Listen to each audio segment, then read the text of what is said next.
पीने का पानी मैसर नहीं है। क्यों? हमारे पेरिनियल रिवर सिस्टम में पानी नहीं है। पानी क्यों नहीं है? इसलिए कि हमें दरियाओं में पानी कम मिला, बारिशें कम हुई। अब हमें ये चीज़ें महसूस होनी शुरू हो गई हैं। इसका इदराक हम अल्फाज तक करते थे। हम ये कहते थे कि कराची डरबन बन सकता है, तो ये ख़दशा है कि कराची डरबन बन सकता है। अब इसके प्रैक्टिकल पहलू जो है हमारे सामने आने शुरू हो गए।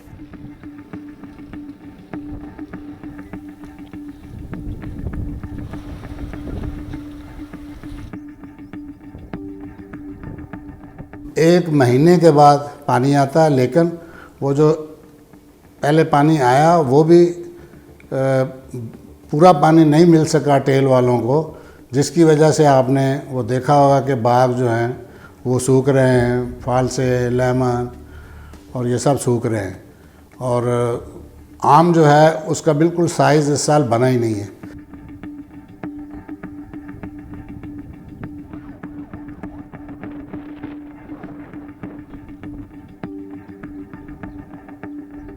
इस वक्त मुआश, इसका लाइवलीहुड और इस वक्त लाइफ थ्रेटनिंग सिचुएशन क्रिएट हो रही, इमर्ज कर रही है।